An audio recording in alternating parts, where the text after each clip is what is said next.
Shalom semuanya. Hari ini kita akan terus belajar akan firman Tuhan. Kemarin kita sudah menggali firman Tuhan tentang bagaimana kita ini menjadi umat Tuhan yang begitu cerdas, karena Tuhan memberikan hikmat kepada kita. Jangan sampai kita menjadi umat Tuhan yang bodoh.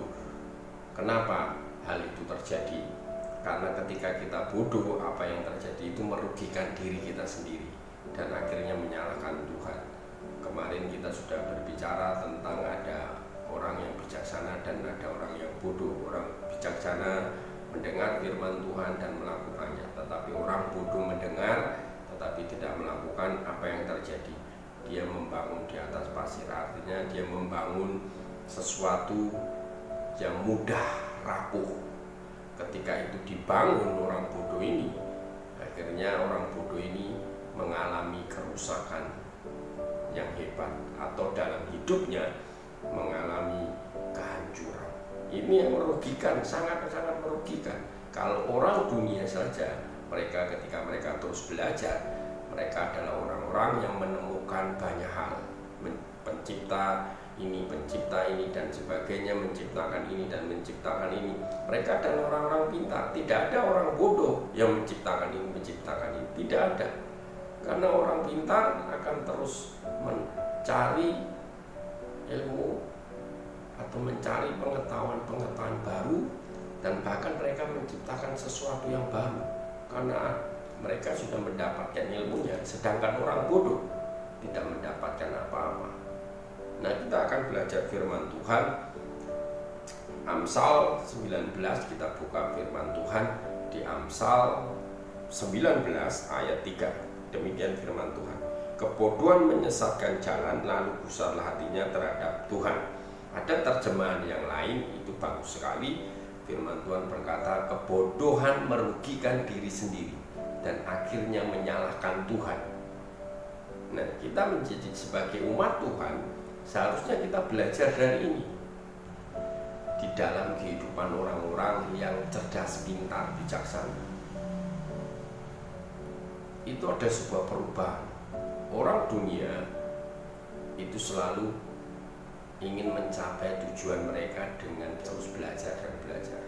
Ada sebuah sejarah negara yang pada waktu itu hancur, yaitu Jepang. Hiroshima dan Nagasaki itu dihancurkan oleh Amerika. Dan ketika hancur, kaisarnya memerintahkan untuk seluruh rakyatnya mengumpulkan guru-guru. Nah, dari hasil yang ditemukan atau guru-guru tersebut dipersilahkan untuk mendidik rakyat Jepang pada waktu itu. Dan sampai hari ini pendidikan yang paling luar biasa diutamakan dalam kehidupan bangsa Jepang.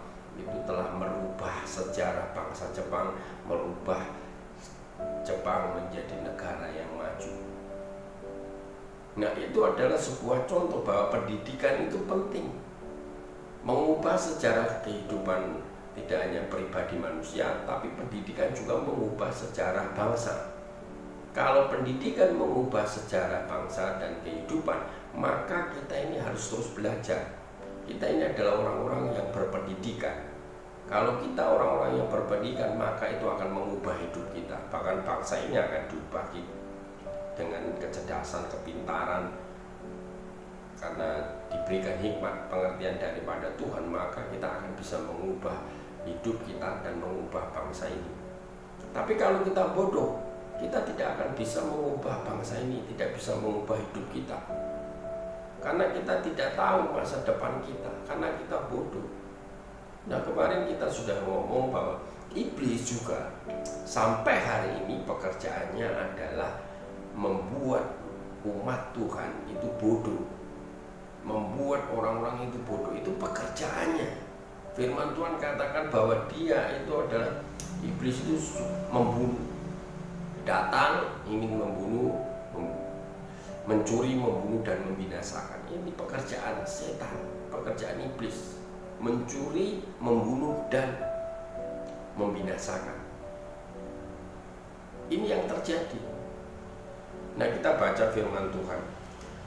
Kemarin kita sudah berbicara tentang dua hal dasar, ya, ada orang bijaksana dan ada orang yang bodoh. Dan kita kembali lagi bicara tentang juga hal yang sama, tentang firman Tuhan, bahwa firman Tuhan itu sebenarnya benih.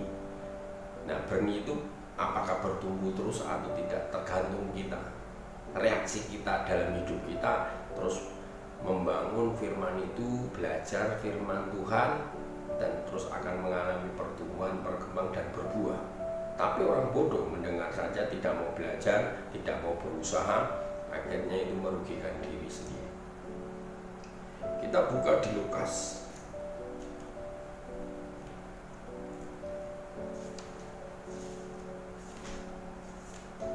Lukas pasal 8 ayat 4. Perumpamaan tentang seorang penabur. Ketika orang banyak berbondong-bondong datang, yaitu orang yang dari kota ke kota menggabungkan diri pada Yesus, berkatalah ia dalam suatu perumpamaan. Adalah seorang penabur keluar untuk menaburkan benihnya. Pada waktu ia menabur, sebagian benih itu jatuh di pinggir jalan, lalu diinjak orang dan burung-burung di udara memakannya sampai habis. Nah, itu kelanjutannya nanti.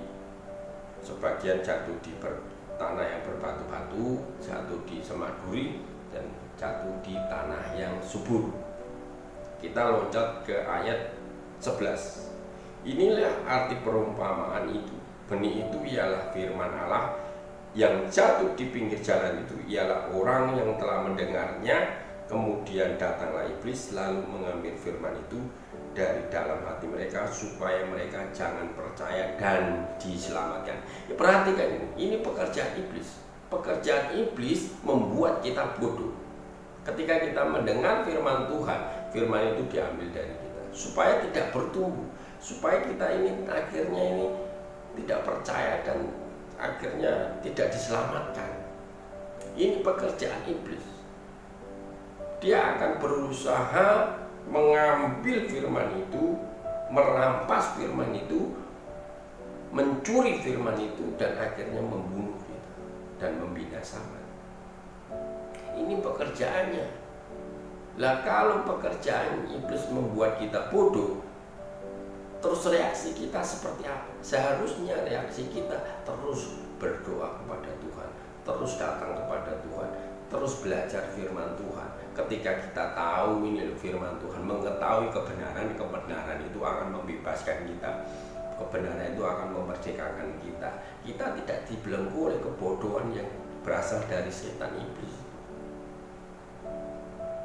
Karena memang itu dibuat iblis supaya kita ini tidak menikmati berkat-berkat Tuhan. Banyak umat Tuhan yang hari demi hari tidak mengalami terobosan dalam hidupnya, mengalami kerugian dalam hidupnya karena tidak terus belajar. Kebodohan tadi itu merugikan dirinya, hidupnya akhirnya rusak. Hebatlah kerusakannya sehingga dia menyalahkan Tuhan. Ketika menghadapi kesulitan demi kesulitan, persoalan demi persoalan, masalah demi masalah, itu tidak terselesaikan dengan baik. Ingat, hari demi hari waktu itu jalan terus. Apa yang harus kita lakukan? Kalau firman Tuhan katakan bahwa hari demi hari itu adalah jahat, kalau hari demi hari jahat, maka apa yang harus kita lakukan? Gunakanlah untuk terus belajar tentang hal-hal yang berasal dari Tuhan, supaya kita ini mampu untuk menyelesaikan masalah-masalah, mampu untuk kita ini bisa mengerti kehendak Tuhan. Kalau kita mengerti kehendak Tuhan, maka percayalah hidup kita akan diubah Tuhan, hidup kita akan mengalami perubahan. Jangan sampai kita menjadi umat Tuhan yang bodoh, tapi biarlah kita menjadi umat Tuhan yang bijaksana. Ingat, kalau kita ingin kalau kita ingin menikmati berkat Tuhan, ingin kehidupan kita mengalami perubahan, ingin bangsa kita berubah, dari kitalah mulai belajar terus menerus akan firman Tuhan, menggali firman Tuhan, merenungkan firman Tuhan, terus dibaca firman Tuhan, diteliti, diselidiki, dianalisa firman Tuhan itu sambil Roh Kudus, minta pertolongan Roh Kudus untuk menuntun kita sehingga ini terbuka buat kita, sehingga iblis tidak memiliki kesempatan untuk membuat kita bodoh. Kalau hari-hari ini jahat, maka kesempatan kita menggunakan sesuatu perkara-perkara rohani untuk kita berkenan di hadapan Tuhan. Ketika kita berkenan di hadapan Tuhan, maka Tuhan akan memulihkan kehidupan kita. Tuhan akan memberkati kehidupan kita. Kita baca firman Tuhan di Efesus.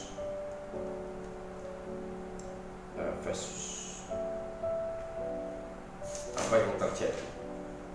Seharusnya ini yang kita harus lakukan. Efesus 5 ayat 16, dan pergunakanlah waktu yang ada, karena hari-hari ini adalah jahat. Sebab itu janganlah kamu bodoh, tetapi usahakanlah supaya kamu mengerti kehendak Tuhan. Nah, hari demi hari adalah hari yang jahat. Kita harus mempergunakan waktu untuk apa? Untuk kita ini terus datang kepada Tuhan, supaya kita ini menjadi orang yang bijaksana, bukan menjadi orang yang bodoh. Katakan sebab itu janganlah kamu bodoh, tetapi usahakanlah supaya kamu mengerti kehendak Tuhan. Percayalah, ketika kita bodoh itu akan merugikan diri kita sendiri, bahkan orang lain, dan bahkan bangsa ini. Tapi kalau kita pintar, bijaksana, maka kita akan memberikan keuntungan dalam diri kita, memberikan keuntungan buat orang lain, dan memberikan keuntungan bagi bangsa ini. Mari kita berdoa. Tuhan, kami percaya kuasa-Mu boleh bekerja buat kami, anugerah-Mu boleh terus dinyatakan, pengertian baru dicurahkan dalam kehidupan atas umat-Mu hari ini, Tuhan, gereja-Mu, supaya gereja-Mu ini semakin mengerti kehendak Tuhan, mengerti akan pengetahuan yang berasal daripada Tuhan. Jangan biarkan umat-Mu bodoh, Tuhan. Jangan biarkan firman itu diambil atau dirampas oleh iblis, tapi firman itu tertanam dalam hati kami, dan biarlah itu bertumbuh dan kami melakukan akan segala firman-Mu. Tantangan, rintangan, semuanya akan berakhir ketika kami terus belajar akan firman. Iblis tidak akan pernah berkuasa dalam hidup kami ketika kami belajar firman Tuhan. Nyatakan kuasa-Mu buat gereja-Mu, buat umat-Mu. Biarlah gereja-Mu, umat-Mu menjadi gereja yang cerdas, Tuhan. Dan hari ini kami percaya bahwa bangsa kami juga pun akan terus dibangkitkan orang-orang yang takut akan Tuhan dalam hikmat pengertian kecerdasannya untuk menciptakan sesuatu yang luar biasa yang berkenan di hadapan Tuhan. Terima kasih Tuhan pada hari ini, di dalam nama Tuhan Yesus Kristus. Haleluya, amin. Puji Tuhan, biarlah kita terus belajar, karena belajar akan membuat kita mengerti banyak hal akan firman Tuhan, akan janji-janji Tuhan, bahwa berkat itu datang ketika kita belajar firman Tuhan. Ketika kita berhenti belajar, maka keajaiban-keajaiban Tuhan juga akan berhenti dalam hidup kita. Kita merespon apa yang Tuhan ajarkan, supaya kita ini jangan bodoh, tetapi mempergunakan waktu untuk sesuai dengan kehendak Tuhan. Yaitu yang artinya kita harus berusaha. Belajar itu sebuah usaha. Firman Tuhan tadi dikatakan bahwa jangan bodoh, tapi usahakanlah supaya kita ini mengerti kehendak Tuhan.